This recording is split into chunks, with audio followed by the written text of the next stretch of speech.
name is Peter, and you're now watching The Real Grill. Welcome. Thank you for tuning in, and you're in for a real treat because we're talking about Black Adam this week, the big Hollywood blockbuster movie which stars The Rock Johnson amongst a host of other big stars, Pierce Brosnan also being one of them. So just wanted to say, like, it's been a while since we've uploaded the video. We just had a few things going on, but we are still going to continue to upload videos regularly, so don't worry. This isn't going to be a consistent thing. So yeah, as I said, the video we're going to be, or the movie even, we're going to be talking about in this video is a Black Adam, so a big Hollywood blockbuster. I'm sure a lot of people have been looking forward to this, including us. And we're really excited about this film. We've got a lot of sizzling opinions and hot takes, and just it's a fiery discussion overall, so you're really in for a treat.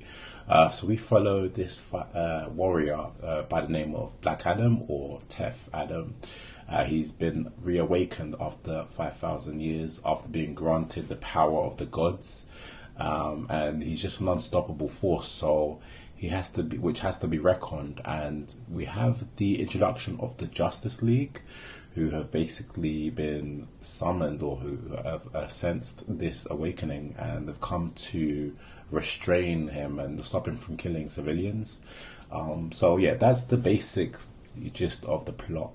But we're now going to just let you know our opinions, how we felt about the movie, if we liked it, if we hated it, and the rest. So stay tuned, make yourself comfortable, get some food, and enjoy. Cool. So yeah, this week we're talking about, what is it, Black Adam. So I know this is a film that you've been looking forward to talking about, Ruben.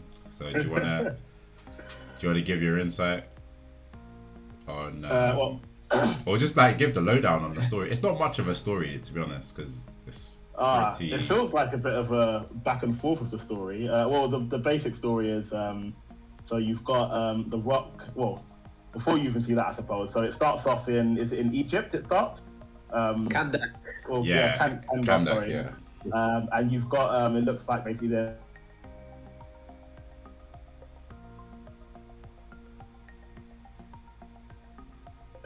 for this rare material. Eternium. I can't remember Eternium, yeah. Eternium. And this material is supposed to, I suppose, give the king the ultimate power, or something of the sorts. And there's the young boy who basically tries to start like a rebellion, so to speak. It feels like I'll be jumping around with this, but long story short, you're led to believe that he turns out to be Black Adam, because he gets transported away by the wizards when he's about to be killed by the king's soldiers for inciting a rebellion. But then later on, when the character Black Adam is actually resurrected modern times, because it kind of does a time skip, you find out that it's not actually him who becomes Black Adam, it's his father, The Rock, who gets the power from his son, who ends up being the Black Adam that we know in the current movie. Yeah, there's a bit of back and forth with the story and a bit of misdirection with who Black Adam actually is in the films. Yeah, the whole time I was scratching my head because they actually, I don't know if you guys saw the promo, like the initial promo, but they actually ruined the twist in They did show the it trailer. Yeah. Yeah. I only watched the very first trailer, so yeah, I was fine. Oh, Right, yeah, so was I. Yeah. I didn't know. Because I was the whole It time. seemed like an obvious twist, though, because there's no other reason to hide the father's face. There's literally none. I didn't know they were hiding it. There's no other reason to hide his face. So Yeah. that's why I knew it was obvious that no, it's not going to be the son, it's going to be the dad. Because it seemed like it was a way to drum up a false dramatic twist later on in the movie. I just thought they were doing it to make the father seem inconsequential. Like, you're not meant to care about him. Like, that's why I thought they were doing it. Yeah, Like, that's it. sometimes they don't show characters' faces because they're saying to you this character is not important. Like, I thought that's why they were doing it. But it showed his mum's face. Yeah, I just didn't really notice in the movie. The only reason they showed it because obviously if you see the Rock face, you know. Obviously, later on you piece that together. At the time, I didn't. Yeah, think. Yeah. But yeah. I mean, I can see, to give him a sense of like motivation to give him that kind of revenge story.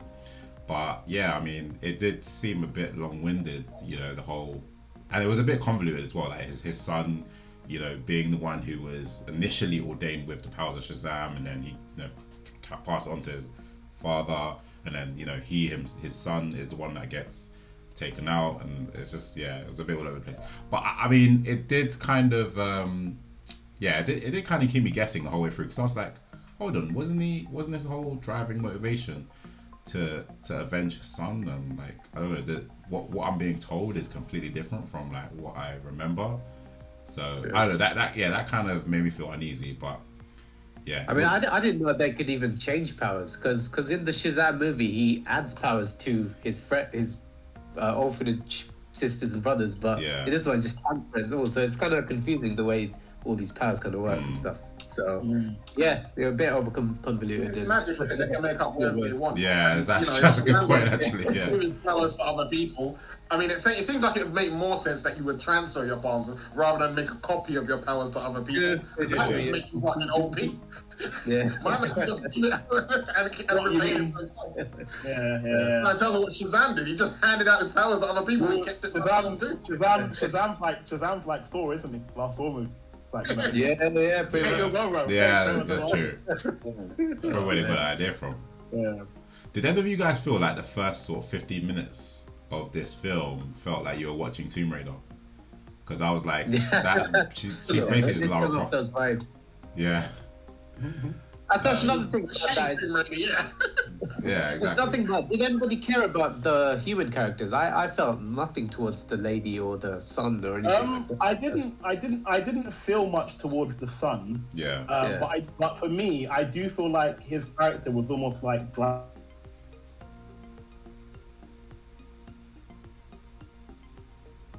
Yeah, some it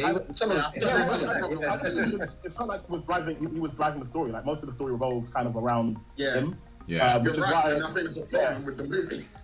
Well, this Yeah. is why. I mean, me and Peter and I spoke to Peter and Sue about this briefly beforehand. But yeah, I think one of the things I said is that it didn't really feel like a Black Adam movie. Like it almost couldn't. It could have got away with not being called Black Adam and still been a movie, and I wouldn't have thought about the name too much because it felt like the narrative was driven by the son. You had the other Justice Society characters who were on screen quite a fair bit, who also seemed some of them seemed really interesting, more so than Black Adam's character, in my opinion. Yeah. But yeah, it just felt like he wasn't the main. He was the centerpiece of the movie in name only for me, and that was it. yeah. He was more of a catalyst rather than a protagonist. He was he's initially kind of the you know, the reason why everything, you know, the sort of jumping off point as to like what, you know, the direction the story goes in. But it goes, I feel like the story takes so many turns and so many sort of changes throughout the story that it does, there is a lot of sort of inconsistencies. I mean, the story's got a big major flaw in it, and I can tell you, just to ask a question, where does this movie fit in with the rest of the DCEU?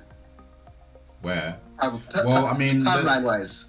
The timeline. Well, this is in its own kind of bottle. It's its own kind of world. Because I think the one thing it does is it never leaves. What's the name of the city? Kanda. Kanda. Yeah. Yeah. So it's more of a contained story, isn't it? It's not like. Yeah, but it's got, you see Superman at the end. So where does it fit in with the rest of the movies? We don't know yet. Yeah, it's a bit Well, no, Superman they've got appeared at the technology beginning. there. They've got technology in that film that I've never seen in Yes, thank you. it's a film, so it is really To be weird. fair, that whole country was giving me Wakanda vibes, dude. Like, Yeah. it's just like that. Yeah. It's a city which is this air. They've got a rare mineral, and it's like they've got this tech which none of the world has seen, which they're keeping to themselves. But yeah, I guess maybe just the government have it or something, because like the city was quite poor and stuff. So yeah, it's a bit. I would say it's its own little universe, but then you bring in Superman and Amanda Waller. yeah. So it's just like, make up your mind. The tech doesn't make sense for the rest of the universe. Andy No. Jones from Peace Oh, yeah, as yeah. well. was Yeah. well. It's still. Yeah. Sorry. No, go on. No, because I was just like responding to Cam. Like it still takes place within the DCEU or the DCU. Where But how does it fit in with the tech that no one else has, not even Batman? What tech specifically are you talking about? The flying the bike, flying bikes, the magic guns, all of it, man. I guess what Cameron probably means is as well where the last set of DCU films end with what there's meant to be like leading towards a dark side invasion, where it takes place. It's been in general because none of the tech you see in this movie exists in any of the other movies. Because the you're talking about the mercenaries, isn't it? Like the tech that they're using. Hey man, maybe they're part of some elite sort of underground. I don't know, like who's got better tech than Batman? They should invest it somehow or something. Yeah, it's a bit weird.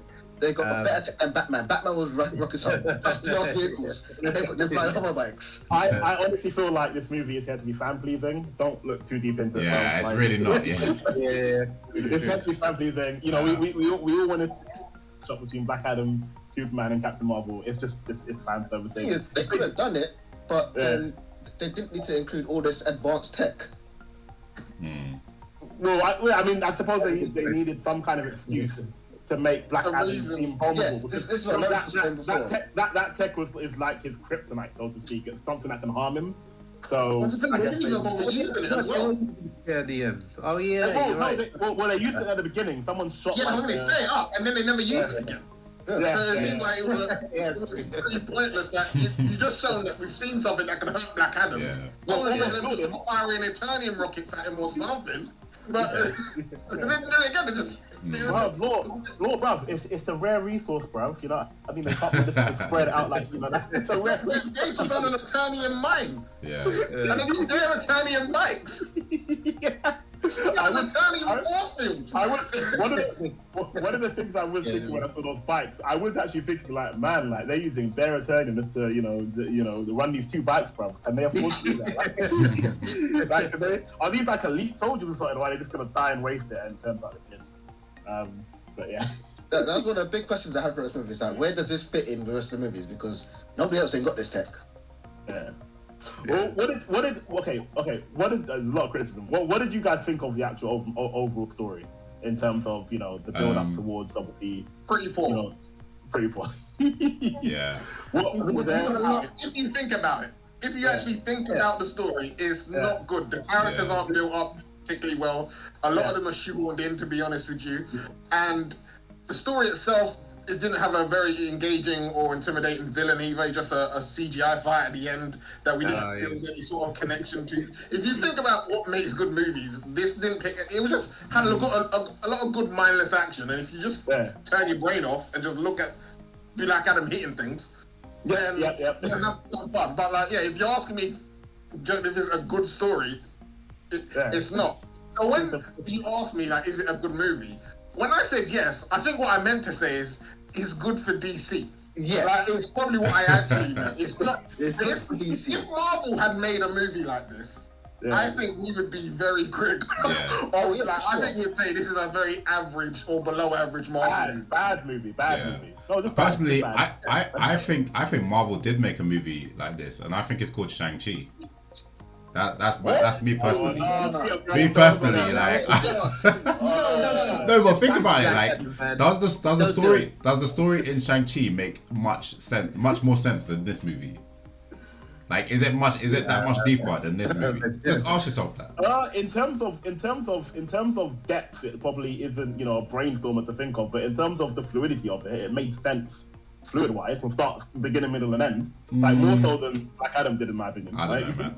I can agree with that. Yeah. Sending assassins to kill your kids, who you need for ultimately for the ending. Anyway, this is getting off track. Anyway, that's my main issue. Shut up, Peter. Shut up. I just have an issue with that. But anyway. If I can talk about the story though, 2 bits of the story I did quite enjoy, which they didn't elaborate on, so that's why overall I agree with Lawrence, it wasn't a great story. But one, they could have done more with the fact that, when the lady, I forget her name, she was talking about how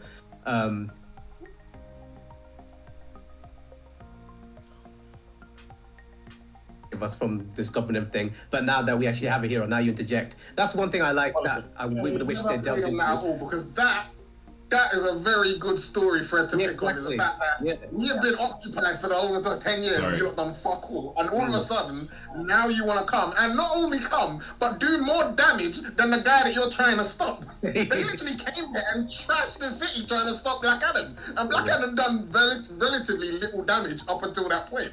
They just literally came there to start a fight. It was so absurd, and it was obviously just so we could see Black Adam hit someone that could hit back, basically. Because it didn't make sense for the Justice Society to go there and literally start a fight. They literally said to the man, kneel or die. That is a declaration of war when you say that to anyone. They didn't even try to de-escalate or try to talk to him, or they just went to him straight and said, you better come with surrender or we're going to fuck you up. It was just like, and Dr. Fate said it. That's what was so upset. I was expecting a lot more from Kent's character. You know, he's not. I've never known him to be kind of the gun-hole seeking kind of character. So yeah, it also raises another question: is that again, if this is in the same universe with the rest of DC movies, where were they when Steppenwolf dropped down? Well, yeah. Different missions. They have different missions, man. Let's just. Where were they when Superman died? Different missions, bro. Okay.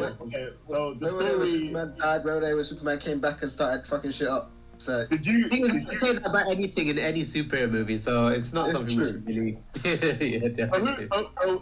So what were the other strong points of the movie which you guys actually? The other one that I was talking about is, I mean, they did kind of talk about it a lot during the film, but I think they could have just done it better. Is the fact that Black Adam was killing people and they think that's wrong. There's a better way. Actually, no, it's kind of like Batman versus Superman, really. That kind of story. Now that I think about it. But it's an interesting story, but both of those movies just did it in a weird way. I would have liked it if they did it a bit better. But yeah, there's only a few things that. I think it would have been a better story if they just done his origins back in Egypt. That looked more interesting than the rest of the movie, to be honest. Do you mean basing the whole thing back then in Egypt? Yeah. Like, modern day as a kind of character building thing. Yeah, that could have been a good shout. Yeah, because I was actually surprised that obviously his backstory, all we got was kind of like an extended flashback scene. I thought they were actually delve more into his character and make you connect with the character, and I think that's where this movie was missing out. Because they wanted to do the little twisting, and they can't have both. They shouldn't have. It was a bad idea. It shouldn't have done that. I think they were sick. I think DC didn't. I want DC, but whoever did the writing didn't want to do a normal origin story. They just wanted him straight in there, straight with the Justice Society, and If they've done the first two arcs of in Egypt, his kid gets the power, he does what he does, and then towards the end he gives his power to his father, and then you see him go on his rampage, and then epilogue you skip to him in the future thinking, how the hell did I get here? Yeah, because that'll be an interesting movie if if the whole film was about him trying to overthrow that emperor guy. Well, you know what? I think with that they had to give him some sort of pathos, and I think the whole kind of losing his son gives him that kind of textured, layered character where done that in the past. So we're kind of delving into talking about the character. I agree with you, Peter, but I honestly feel like it wasn't utilized correctly. Yeah. I thought his character was going to come across a lot more vengeful, a lot more angry, and a lot more darker on screen, and it just didn't do it for me. And his character, to me, seemed quite stoic. He didn't really seem emotional throughout the film at all. I didn't really see much flashes of anger. And yeah, just in the end, because of that, I just I didn't care too much about his loss, which sounds bad to say, but I didn't actually care too much about his loss because we weren't seeing the consequences of his loss in his character. We didn't see him breathing, we didn't see the pain. It just kind of seemed like he was just a built, stoic, godly character. I think that's because Dwayne Johnson can't really do much. I think that's the main issue there. It's funny because I actually did like Dwayne Johnson's performance. Like, I get where you're coming from, Ruben and Subi. Yeah. Like, he did come across quite stoic, and maybe like his emotions are suppressed. But I feel like the fact that he's this this god-like entity. Yeah. It makes him, because if you notice, he never shouts, he never like raises his voice. He always speaks in that kind of that tone, but he has he Yeah. has that sense of power. He still has that sense of power. He still has that sense of like, oh, you're all beneath me, Yeah. and like I'm superior. And I feel like Yeah, that yeah. calmness kind of accentuates that. I think until he I says his think catchphrase. I think that's the one side of his character that was done good. That kind of image of him of looking like he is above everyone else. He looks down at everyone as insignificant ants. Although I'm not sure how much he does, but you kind of get that impression of him with the way he talks to other characters, the way he treats them, him just walking through walls and things like that. You kind of do get that kind of godly presence at how he perceives himself. I think that's one of the things that The Rock done good with the character. They've done it very well. But it stops at that. Everything else was just not doing it for me. He did that very well. And then he said his catchphrase. Yeah. Picking up that catchphrase. He got But instructed to I say think I don't think it makes sense for him to be like all high and mighty, because technically, like, obviously he was like a slave at one point, and then he got the powers, and then he just quickly had that battle, didn't he? And then he lost his powers, and then he was reborn when the lady. So technically, he hasn't really been a hero for that long. Well, Technically, he shouldn't have an American accent, but yeah, that's right, yeah. You just gotta accept it. You just gotta accept it, man. Yeah. Yeah. Well, I would have just to have seen, some scenes where he's got a lot of pain and anguish on his face. Maybe some scenes where he's got some moral dilemma, and some scenes where you see some real anger, like his character is really like angry, like I would have enjoyed that. It would have helped me connect to the character. Yeah, there I are will give it to scenes. The Rock that he has. I can tell that he's got a lot of passion for this like character and stuff, and it did show. So I'll give it to him in that sense. Sorry, Pete, what you gonna say? No, I was just gonna say that like you see, there's quite a few scenes where he's like staring at the statue, and I felt like that was it's quite powerful because you can see he has quite a connection to the statue, and obviously when it's revealed the actual truth behind that, to me that was quite profound because he obviously is in deep thought, and he's suppressing something which he's not, like, he doesn't share until the end. I don't know, maybe I just had No, I agree. I agree with you. But was it the right decision to keep that fact from us towards the end of the film? Because all those times he's staring at the statue, we obviously have no idea. We're just like, he's looking at himself. He's looking at himself. So he's like, man, I look hard, bro. You know what I mean? Like, obviously, but the thing is, he didn't know. But he didn't know what his legacy was. Sorry. Go on. He didn't know what his legacy was. So in my mind, he's just looking at, so I only have my powers for like 24 hours or so. So he's basically seeing himself from 5,000 years. I think it's 5,000 years. 5,000 years of what his legacy has become. So he's probably looking. So I was just thinking he was looking at that statue, thinking, oh wow, like, they really have like sort of seen me as some sort of hero or some sort of like statue to worship. The way I saw it was that he was looking at him like he was undeserving, like, oh, I didn't do that much. I'm no hero. I shouldn't be having this statue. That's the way I saw it. But then obviously when you see the reveal that it was about his son. Exactly. And it was quite good. Question about that. How long would the son have the powers for? I don't know. From the flashback, it seemed like it was a couple of days. Couple days, innit? So they built a massive statue for a guy who got the powers for a couple of days and didn't depart film the thing that was blaming them. Yeah, but they saw him. But Lord, to be fair, he did end like probably however many thousands of years of slave ruling in the country under monarchy. Even if it did happen in like a day or two. To be fair, that's the point. The Rock. They don't know that. No, but they don't know that. For them, they just see Tef Adam as Tef Adam. They don't know who the person behind the character is. So yeah. Yeah, and this is they just see him as a savior. So he basically freed them. I think when he got his powers, he went straight to the palace and blew it up. So nobody actually saw it wasn't the sun. Yeah. He didn't go straight to the palace and blow it up. That was the thing. No, he didn't. Because the sun got the powers first. Yeah. No, I'm saying.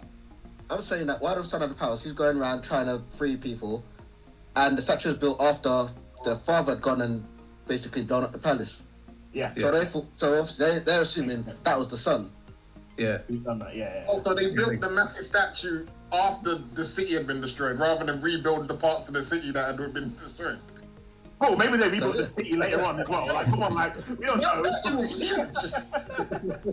that was probably the centerpiece of the city, and they built the rest of the city around it. You know what I mean? Like, Yeah, they had their priorities, man. They had their priorities. Well, sorry, just to go off one of the things you said earlier, Subi, about one of the things you like to do with like the killing and stuff, how they dealt with the killing. That was actually another gripe that I had with the film. Like in the first scene where you see the Rock, Black Adam, when he gets summoned in, you see him like charcoal, like as this guy, this army character guy, and I was like, this is pretty cool. Like he's just taking guys out left, right, and center, bro. Like, this is dark. I can work with this. Yeah. But then later on in the film, they started to turn all the killing and death into humor and comedy, which I had a real problem with because it just made it made it all seem cheap, and it detracted from the dark side of the character. If you make every death a funny, humorous, killing with a catchphrase. Do you know what I mean? I thought that made it, and I just kind of started to lose respect for the character. It stopped being dark and just turned into a bit of a comedy for me. And I was like, when is the next punchline gonna come when he kills someone? Yeah. You're forgetting these are all bad guys, Ruben. So it doesn't matter if they. Because you're supposed to be. I would have thought they want you to be competent about this character, because if it is leading up towards obviously a mash up with Superman or with somebody, and this character is meant to be like the dark side of DC or represent the dark side of DC, you want there to be moral ambiguity. But when they started making like just jokes and humor out of all the killing scenes and death, it kind of just made me stop thinking about this character's dark. The more this is it's really light. It's light-hearted humor. Yeah. So this is the problem with these DC writers at the moment, is that they don't understand the characters. So like, I mean, they do in a certain sense, but with the comedy and stuff, because obviously at first when they made DC films, the complaint was, there's not enough light humor in it.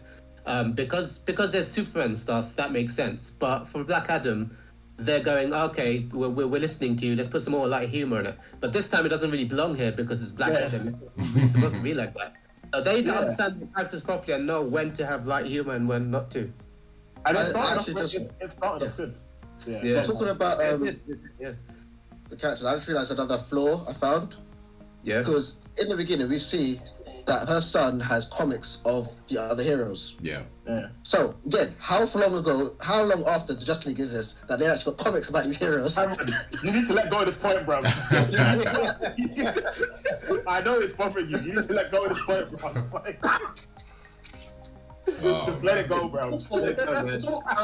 Ruben, you were talking about the moral ambiguity of like killing people versus not killing people, and the way they try to represent that was through Hawkman, who was like, you shouldn't kill them, they should have a trial, blah blah blah, and obviously Black Adam just saying, nah, just kill them anyway to stop them from doing evils. It's the common dilemma that good versus The problem is that, like, for example, when Daredevil and Punisher did this, they done it far better, because they set up both sides as having good reasons for their positions and what they're doing.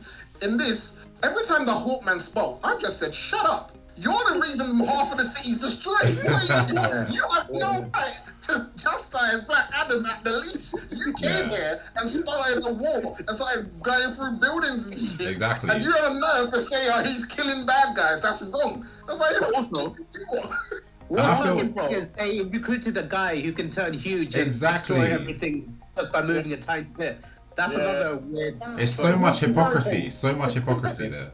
But also as well, even and this is the thing as well, the dialogue between Hawkman and Black Adam was meant to be funny. Like, it wasn't serious dialogue which made you that's true, man, this is a like, Hawkman has a real issue.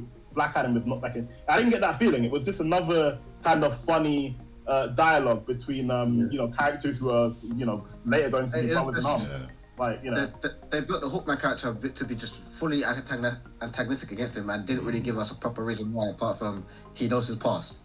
Yeah, he was just taking his character. He was the Hawkman was just like, we need an advert. Let's just slap pick someone at random and throw him in there. Yeah, The other problem with the Justice Society is that there's only 4 of them, and 2 of them are new recruits. Yeah, that's so weird. It's so weird. It's like you're going up against this guy that you know is like really dangerous, and you're gonna bring 2 people and 2 fresh. I felt sorry for them. I was like, they've never been in this, and their first job is to take on Black Adam. Like, whose plan was that? It's like no one else was available in this. And also, Justice Society. Also, It's like, you gotta I wonder. understand why, because obviously they had to pick people that were not good enough to actually hold up a decent fight. But that makes it boring. Not That makes it boring, exactly. though. That's the problem because like the big guy was Atom Smasher was useless the entire movie, and so was the Cyclo. Like she threw around pipes. Yeah. Like, that's all she did. You got to wonder, yeah, why not just send Superman first? Like, why even send the Justice? The B team, bro. Yeah, exactly. Why send the B team? Why not just send Superman? Just doesn't make sense. Yeah. So I guess Superman in your universe is that like they said that Intergang had like occupied Kandak for like over 10 years. Do we think a universe that Superman is in would allow that to happen? I don't know. Like he can hear around the world. We know this. Like he would at some point show up. I mean, Amanda Waller, like they've got a material there that is like, you know, magic basically. She would allow them to keep that. She'd be all over that. Like that's the problem with them introducing. They never thought it. Past this movie, they never thought of the consequences of linking it to the DCU. It don't make sense. They can't make it make sense. It can't make sense. And since when does Amanda Waller have Superman on tap like that? Like, comes. Yeah, that's another thing. Yeah. Yeah. That was, I'm not really sure how they're going to explain that. Like, you know, Superman's got a relationship with government or something, I don't know. Yeah. Which at one point I think he does anyway, but...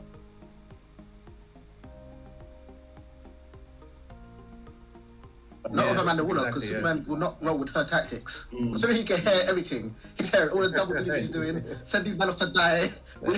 We've gone over this. It's for the fans, man. It's for the fans. It's for the fans. It's for the fans. Yeah, but okay. So yeah, this is. I feel like it's been one-sided feelings so far. Should we? I was talking about Doctor Strange. Sorry, not Doctor Strange. Doctor Strange. Sorry. I see how you made that. I see how you got that confusion. That was not intentional.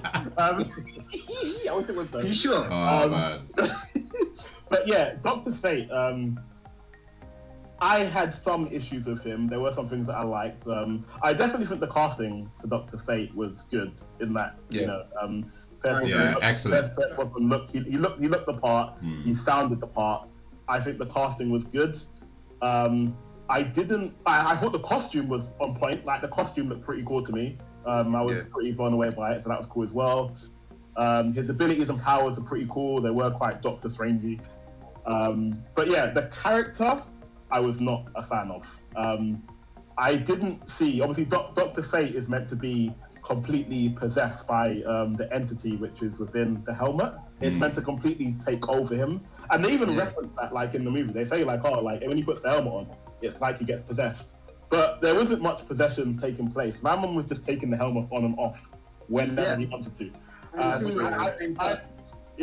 had a real that same person. I had a real because I was just trying to mind bog the helmet, constantly taking the helmet on and off in the middle of battle. Like like because that's what about Dr. Fate is that he actually wants to stay as Dr. Fate. He never takes the helmet off once it's put it on. That's he just spent months as Dr. Fate. Well, exactly. Yeah, he doesn't the option to take. He's almost on by the helmet. I don't know the law as much as you guys, but can anyone just pick up his helmet and use like powers from it? That's what I was wondering. How did Hawkman know how to pick up? As far as I know, you need to put the helmet on. And I think they explained it really quick, saying, "Oh, this is what my friend." Yeah, exactly. Yeah, that's how they explain it, but it makes no sense. Here's my helmet with unlimited power. Let me just teach you how to use that quick. I mean, does anyone actually know? Does anyone actually know the powers of Doctor Fate? Like, what exactly his He's like Doctor Strange, isn't he? powers kind wise. of, it's magic, isn't it? It's Yeah. meant to be like, you know, it's a form It's of what magic. it needs to be for the That plot, uses- basically. It's whatever's convenient. Yeah. Yeah. But it does seem Man interesting. can see the future, but he Yeah. can't tell no one. He can,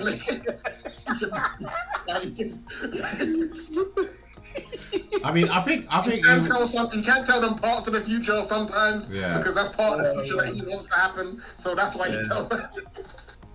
And you also the way he's so cryptic about like, oh, like, you know, Hawkman's asking him, oh, what do you see? You see me dying, don't you? And he's like, don't worry, bro, don't worry, innit? He's like, it is what it is. He's like, just let it be, innit? I'm like, bro, just tell him. But no, I think a Doctor Fate movie would be actually interesting, because I was curious to like learn his you know, his backstory and that. Well, I'm not sure how interesting it would be now, because Yeah. my man could park his helmet where he wants. Like, But they could get like a new Doctor Fate to replace him. Yeah, I mean, technically, yeah, they can. Yeah, and then hopefully they can delve into the whole thing about, because whoever is the new Doctor Fate, they'll have to give up their life, really, because it's the helmet that's going to take over. or And will their they? life- In this case, they should, else it makes no sense. But it would be interesting. Yeah, so I think fundamentally the problem with this movie is that I think the only character that you have some kind of care for is Black Adam. You don't care about any of the supporting cast, well, I didn't at least. And the villain, like, was hardly spoken about throughout this whole entire movie, really. He just showed up like at the beginning. He showed up when he wanted the crown behind that shield. And then he turned into some devil thing and just had a CGI fight with Black. There was no build up to a climactic event. It was just sort of shoehorned in because we needed one.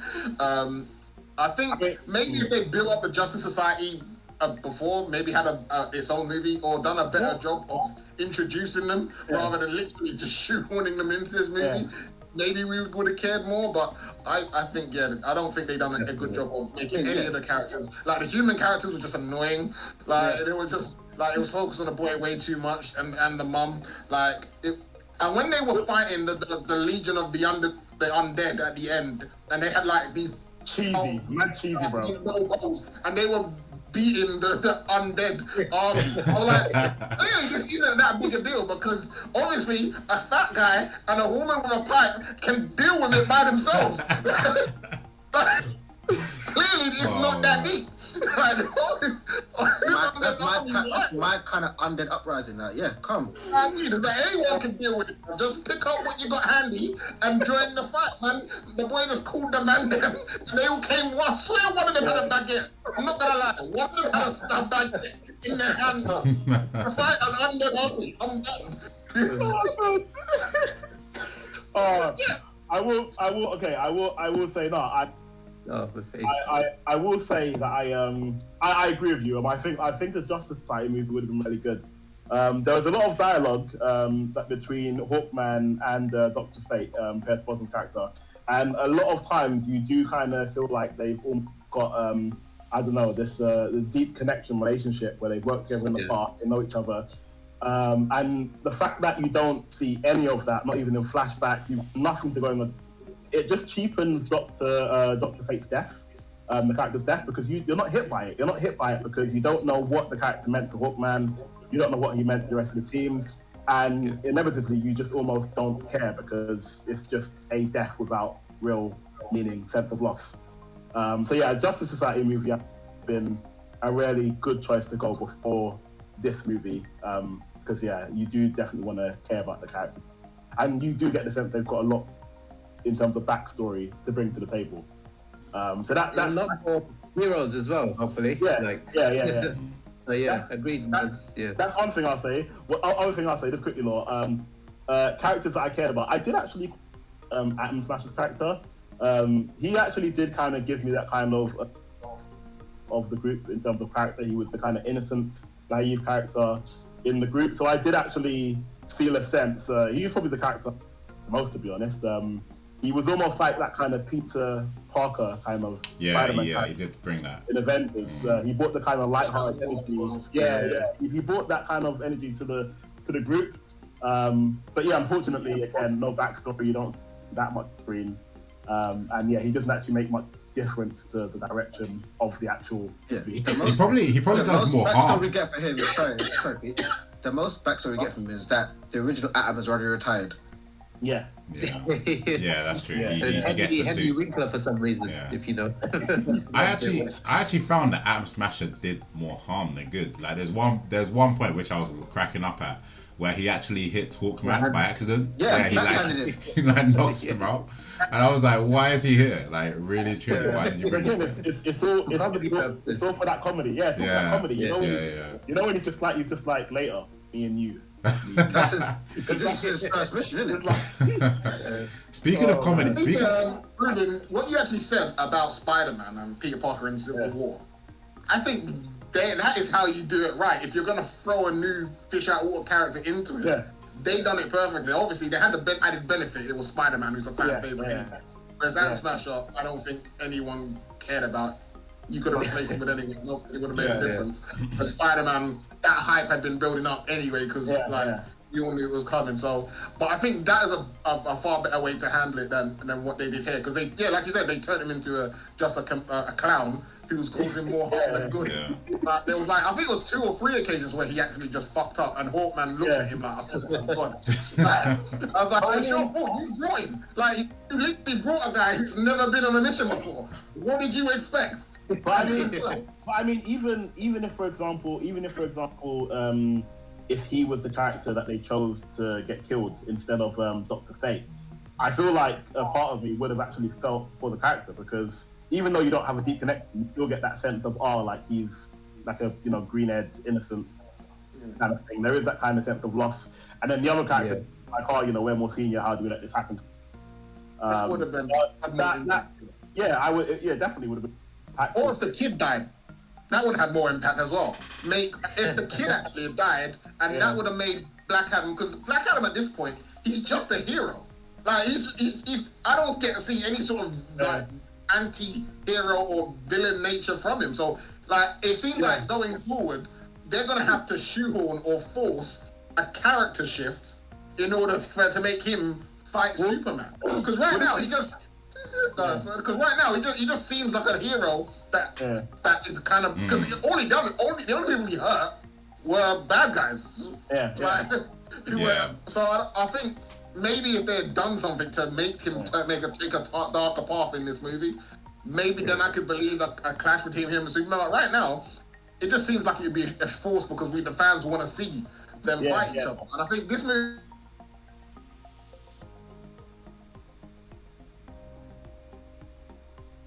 Antagonist. Law, I think they're gonna have to come up with like a contrived plot point to make Black Adam and Superman fight, like their dads have the same name or something. Or like, I don't know, like or just like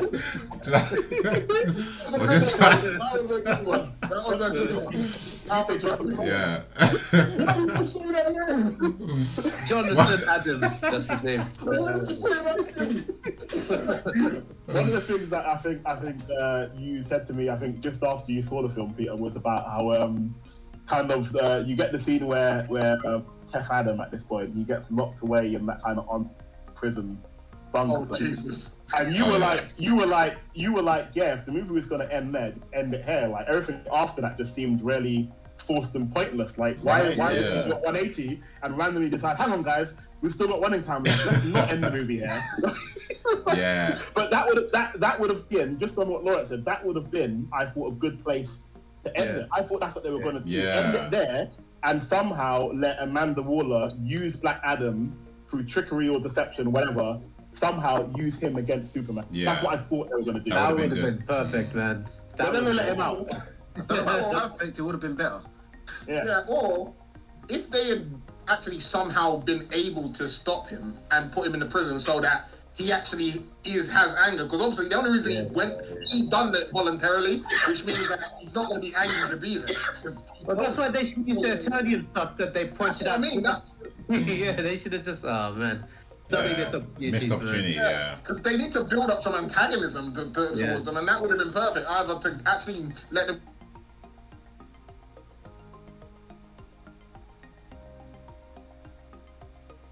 protagonist of his own movie, sort of thing. That would have been a brave thing to do, or rather than this CGI devil that no one cared about, like that wasn't even yeah. Just But out of nowhere. and also that prison was shit. My man just walked out. Yeah, he did. Yeah, it's literally the worst. Like a big water window there. Like, surely you would just have it gated off.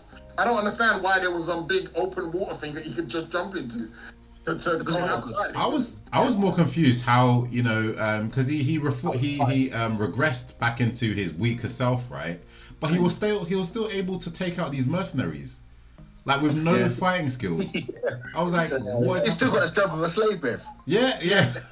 I was like, that slave strength. He was tanking like baton swings and everything, and they're like, it's like why is it turned into Black Adam? How Adam? many guns? Like, why do guards never have guns in these situations? I was like, what in this movie? Everyone had a gun. As soon as he's not bulletproof anymore, let's hit him with batons now. Considering presumably there are a lot more other dangerous people as well, because he wasn't the only one. Yeah, that was really odd. But yeah, I don't know how he was just like taking. No, I think some of them did have guns. He was just disarming them before they could use it. Oh wow. Okay. It does not make sense. You should have just taken the thing out and just said Shazam. That would have made sense. Shazam down there, that would have made sense. But the fact that he fought off like 7 men, and then swam to the top of I think the point was that obviously because he was underwater, he was technically underwater, so he couldn't say it, but it still made no sense. He was in the. He was like he could speak then. Yeah, there was a pocket. I don't know. Is that a thing that he's not meant to be able to say Shazam underwater or something? Yeah. It's not meant. The power's not meant to reach him. Is that meant? I mean, it's reaching him from. I don't think that's the thing, but yeah. Pocket, like, you know, dimension. Yeah, because the lightning has to actually strike him. So if he's under some, I don't know. That actually kind of makes a bit of sense, at least. Yeah. It should have said that because I just made that up. I didn't know one of his weaknesses was being in a place like so, being in shelter, basically. Oh man, that brings us to my next point because you guys probably noticed there's, you know, during that fight scene there was a bit of slow mo. Like the amount of slow mo they use in this movie, like would put. Like even Zack Snyder would be looking at this, shaking his head like, mate, there was so much. Like I like scenes like that. You know, they obviously make them more dramatic, make it more like cool. But it just got to a point where they were just rinsing it. It was just too much. I think it's supposed to show how you know fast when he was fighting all the mercenaries and stuff, and everything went in slow motion. Yeah. I'd have preferred the fast-paced brutality of him just fucking things up. Mix it up. It just looked like it was Quicksilver or something, and I was like, I don't know. I think it's supposed to show how fast he's moving compared to everyone else, but it's just. I hate when movies do that because the problem when they do that is they fuck the rest of the movie because now you've shown that he moves that fast. So there should be no problem he can't solve now. Because this whole, you know when he was like the Eternium shield part, where the guy had to take the Eternium shield so she could give the crown. If he can move as fast as he did in the beginning, he can get through that shit quite easily, take the crown and end the movie there. There's the problem is that like when X-Men did it, it didn't make sense because then you're like, well, Quicksilver's OP, like he can just end this movie himself. It's so true. So they need to stop with these bullet time. They're fun to watch, but they ruin the concept. Yeah, they do. Or explain it somehow nerf the character. They could have at least said like he's injured, so he can't. You know, that makes sense. That could have been a way around it. But yeah, no, I did actually like that they obviously it ended up making wrestling a bit unbelievable. But I did actually enjoy the bullet time bits at the beginning because again it gave you that sense of this character is godly, he's beyond everyone. He can literally walk wants to. So I did actually enjoy seeing that side of the character on screen. It's almost the kind of thing which you know Super can do, but you don't see too much of because he's always holding back. But yeah, Black Adam's character was kind of just I don't really care. I'm just what I want. So it was good seeing that side of a super overpowered character on screen, just beat the shit out of everyone. Yeah, that's fair. Pretty cool. And it was brutal, like when he grenade in the guy's mouth and stuff like that. So stuff like that was fun. I did. To be fair, the action scenes are very rewatchable. Like they are very pleasing to behold. And you can tell they did a lot of they had a lot of creativity with the storyboards. Showing like the angles and even there's like this fight scene where Black Adam's he's fighting sort of like the mercenaries. I mean, I think it's a flying scene, and they use a fisheye lens, and I was like, this looks amazing because you see like a foreshortening effect. I don't know if you know what I'm talking about, but anyway, it just looks really like eye catching. Like it's just very eye catching. So I will say that is sort of like one point towards this movie in terms of like the action scenes.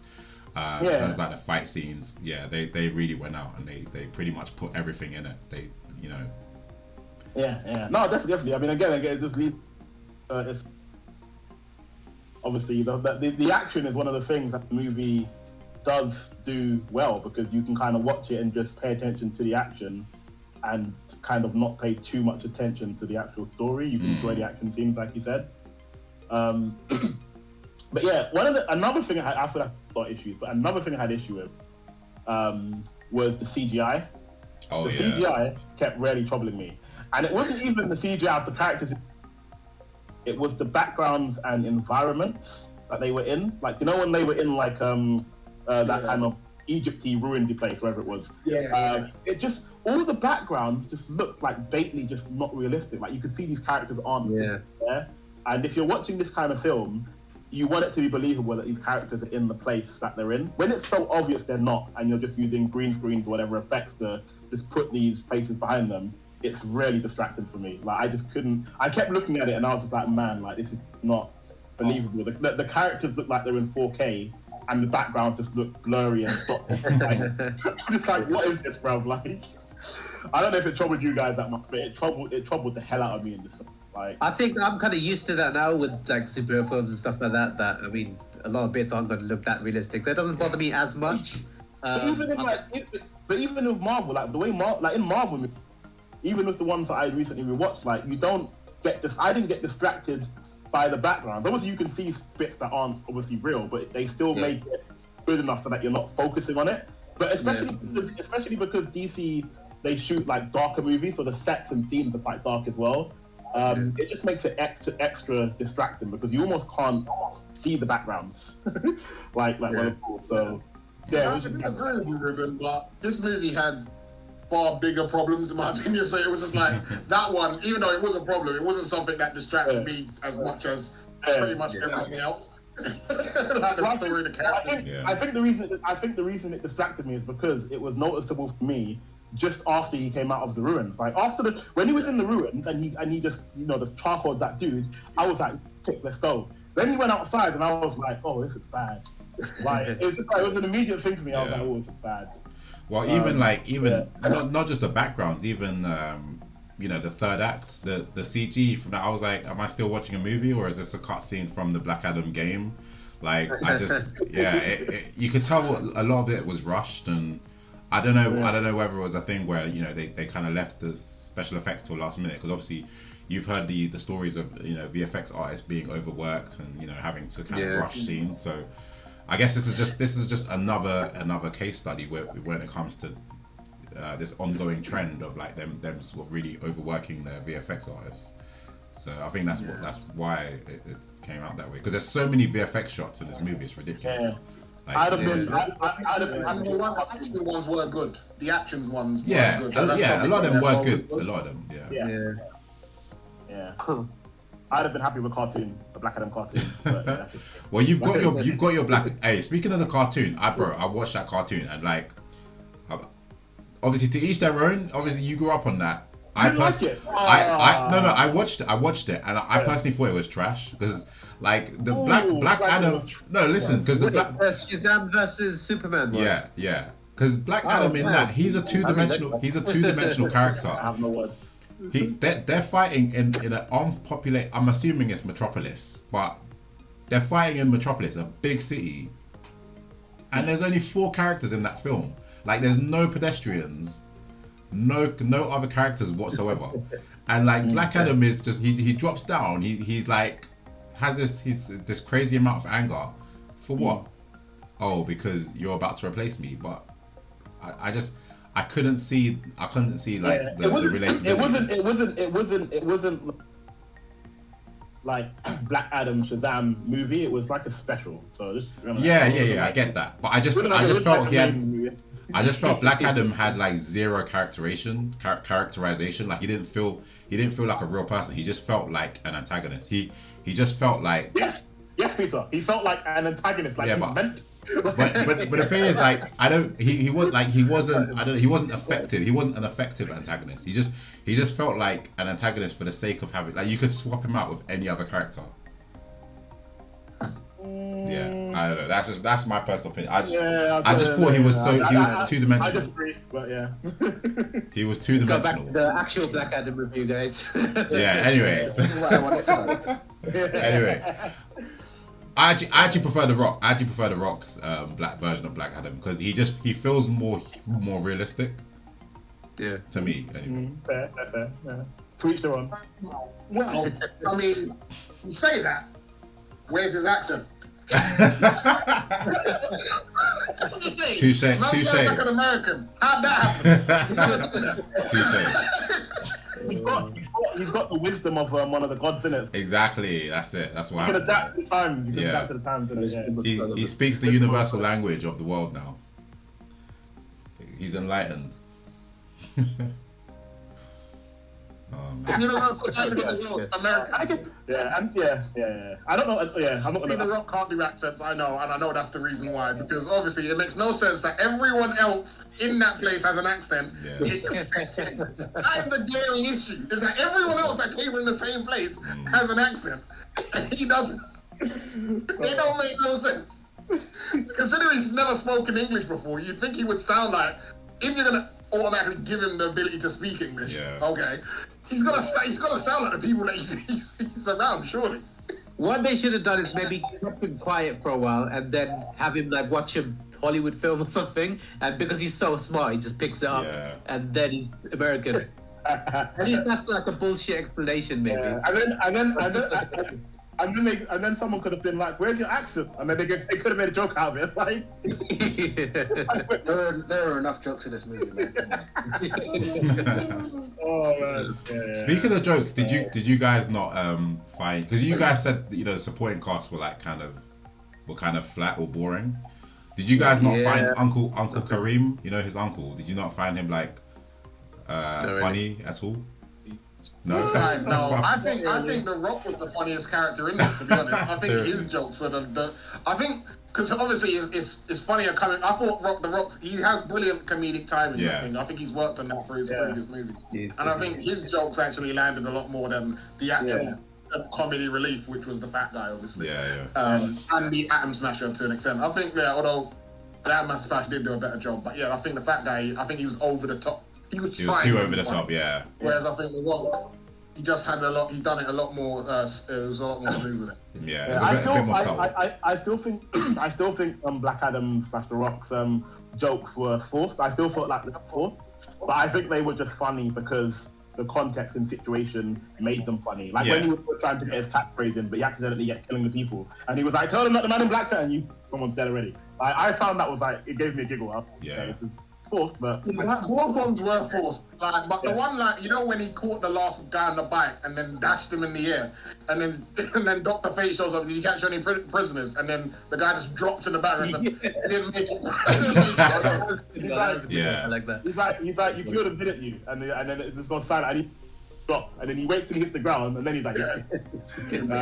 It's a lot more of that like kind of dry wit, isn't it? Yeah. More so than the kind of Or like, serious. was there like a scene where he was like being sarcasm? Yeah, it's back in sarcasm. Yeah, that was That was fun. yeah. So there were bits of humor. I still think the funniest part to me was when the black guy in "Me and You, bruv." For some reason, that I just imagine the Falcon saying that. "Me and you."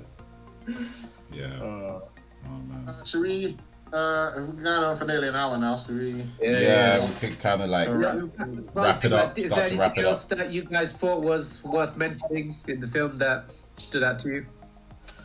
I mean, I feel like this film was trying to touch on a bit of like political commentary with the whole, oppression and like the kind of uprising, because obviously that's taken from real world events. Like Africa and Middle East and Exactly. all that, Yeah. Especially with the the mercenaries, taking over this territory. But that was kind of ruined. That was kind of undercut by the third act. Like the third act was such a shambles. Because obviously because if they had the people of the city actually rise up and take their city back, that would have been more impactful. But then they just have this whole zombie thing, and it just becomes a bit silly. So also as well, sure you have the sense from the Justice Society that they've begun to question if they're on the right side. I didn't get that sense throughout the movie, because you would expect that to maybe something that comes up, like, do they start to feel conflicted about, are we at the right thing here? I don't think they touched on that on their characters, which I think was a bit of a waste if they did. Yeah.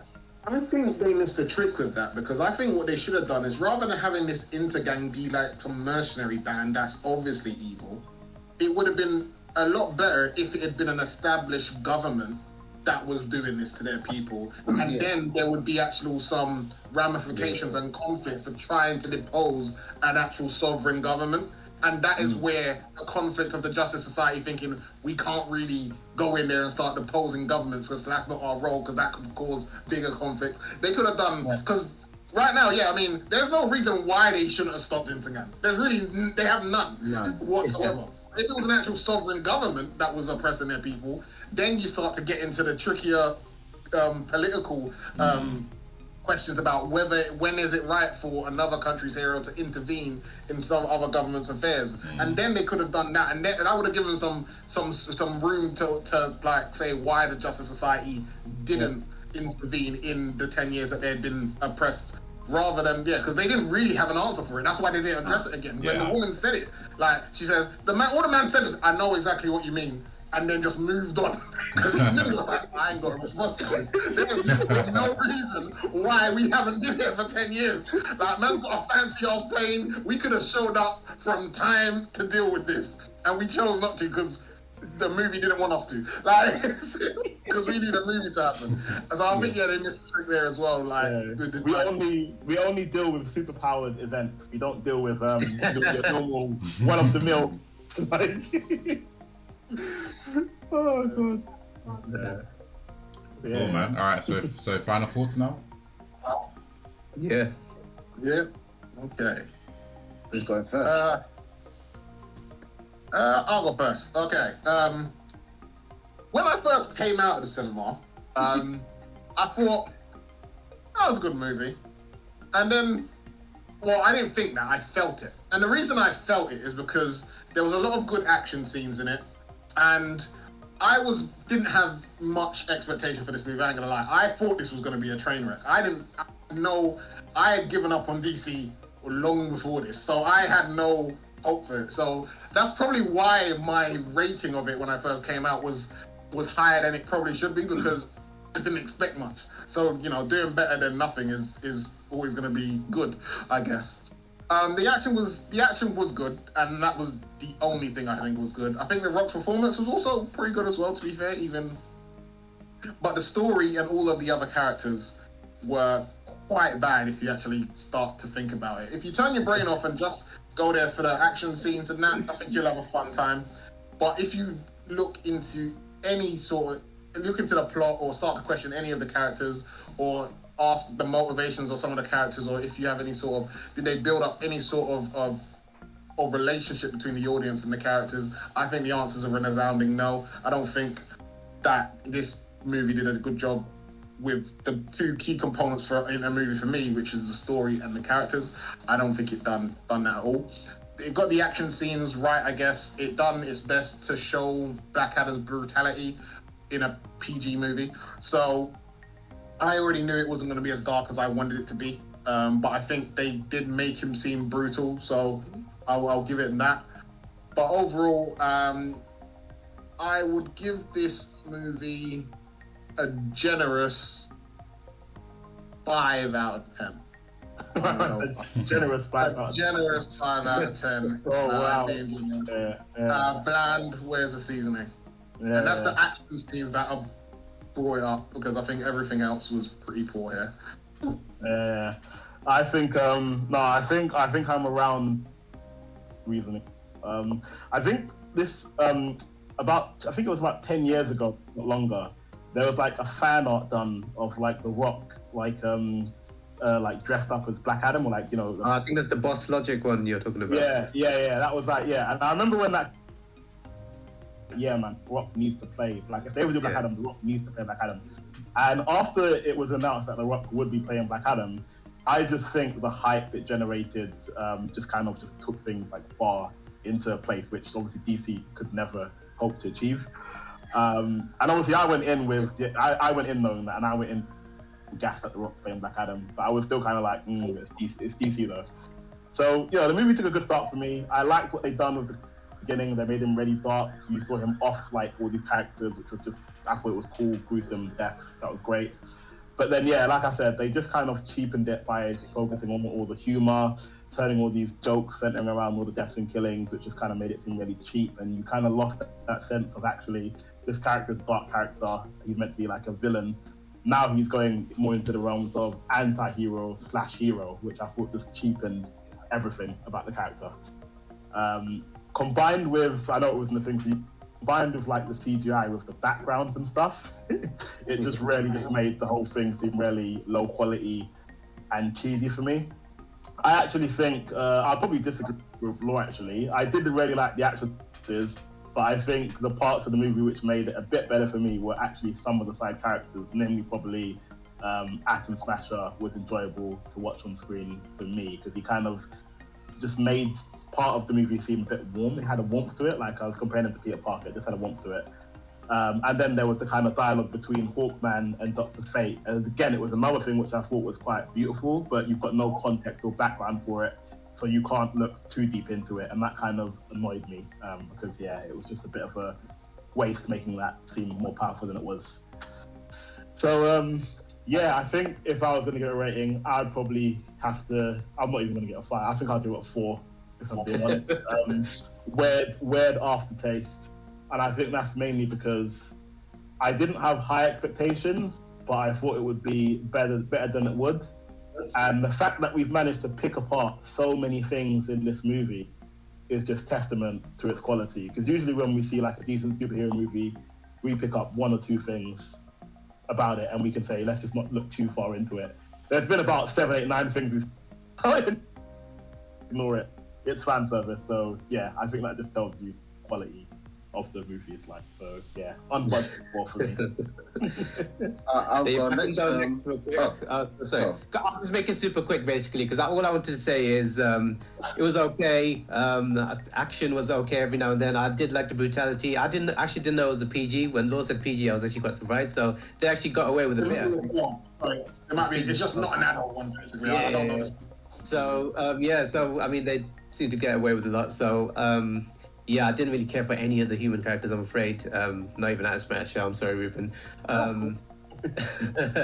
I did want to do. I did say during the review that they should have really delved more on the fact that there was no Justice Society in Kandak until this far. So I mean, there's a lot of stuff they could have done much better. I mean, the ideas everyone's presented in this review, we could have written a much better film. So yeah, I think everything put together, I was going to give it a 4, but I think I'll bump it up to a 5 only because I'm happy that Cavill's back. And this movie kind of made that happen. I think that's a big part of my rating as well. I think that end credit scene gave it an extra. End credit scene saved it. End credit, definitely saved it. Well, not saved it, but he's bumped it a tiny bit. So that's 5, which is... a tiny bit, yeah. That seems like that's the whole point, bro. That's a big jump. The end credit scene, I think, is doing a lot of heavy lifting, to be fair. Yeah, that's mine. Because they didn't do it in Shazam. They didn't show his face, and they didn't do it in Shazam. So I'm glad they did it here. Yeah. I'll start by saying when I came out of the cinema, I would have given it a 7 out of 10, mainly because it's one of the best DC movies so far. Not that I'm saying much, I would have said it's in the top 4. And that's Man of Steel, Wonder Woman, and Shazam, and now Black Adam. That's the top 4 they've got, because the rest of them are just... Actually, Suicide Squad as well. Suicide Squad. Suicide Squad. Okay. Yeah. And Aquaman to an extent. I like Aquaman.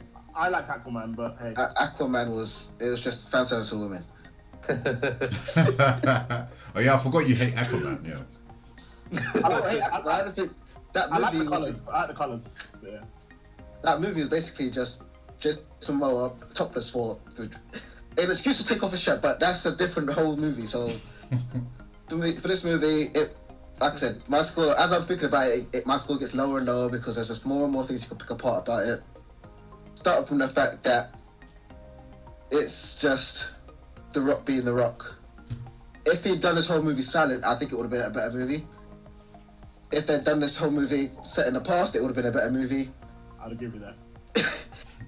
If they hadn't included Amanda Waller or Superman in it, it would have been a better movie because then there's no continuity with the rest.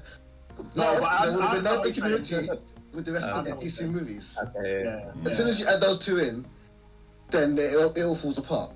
Yeah, you can't just fan service your way through. Basically, is what. It's Yeah. So after all the points previously, there's no point in me saying. Ruben said about half-hour speech about how bad this movie was. My final score for this would be a 5. It's bland. There's no seasoning. It should have been a lot better. Yeah. Yeah. All right, I'm gonna try not to ramble on, but yeah. First of all, I just want to say I'm surprised this movie only made 250 million. I thought it would have made more because obviously it's The Rock and he's a crowd drawer. Going on to what you said, Law, about this being kind of one of those films where when it was coming out, I didn't think much of it. I thought, oh yeah, it's just gonna be another sort of superhero fatigue edition, which to some extent it is. But I feel like there is there is quite a bit to enjoy about this movie. Namely, some of the action scenes, they are quite fun and they add to that rewatchability. There's a lot of visual eye candy when I was saying with the the choreography and the action scenes. You see the real power of Black Adam, and he does feel like you do get that sense of an entity, like a powerful godlike entity.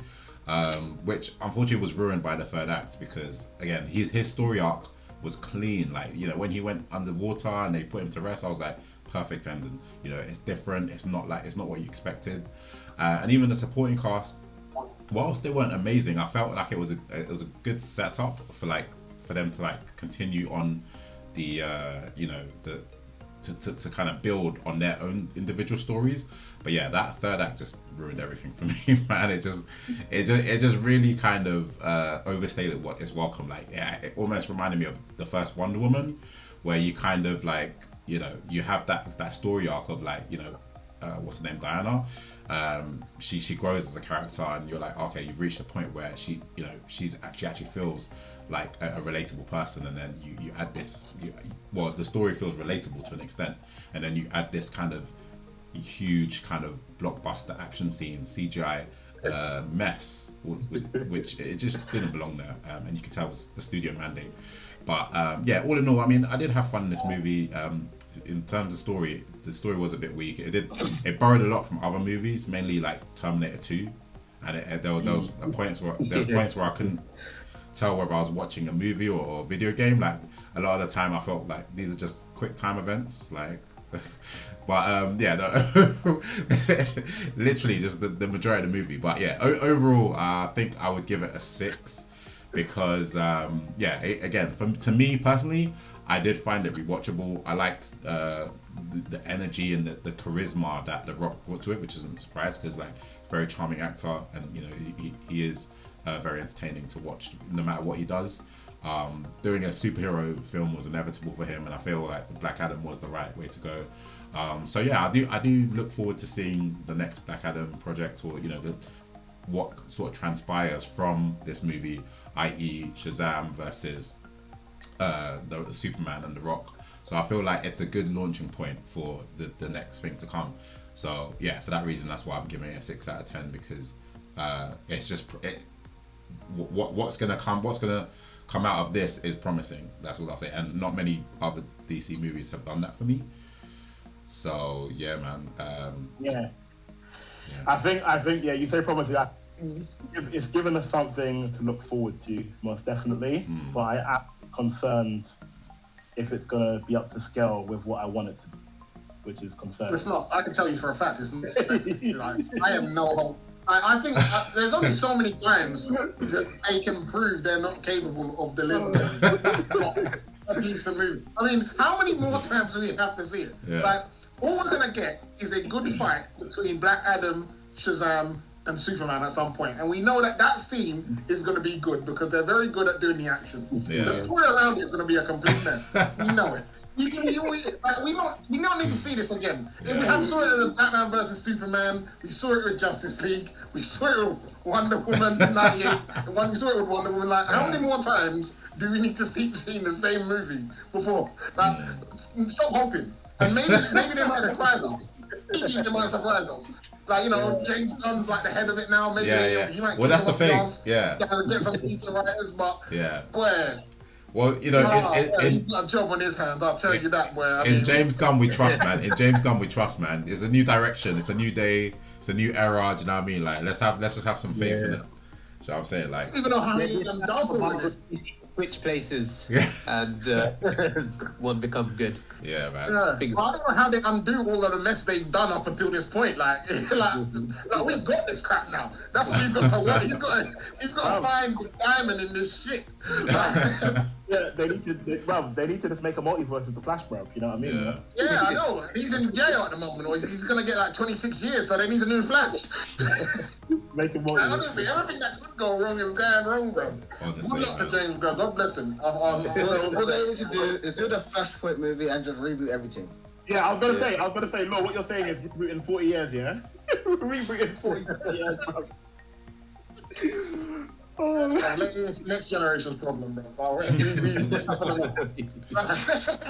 Oh god. So there you have it. That was our discussion, folks. Again, thanks for staying all the way through to the end. I hope you really enjoyed it and you know, got a kick out of hearing our opinions.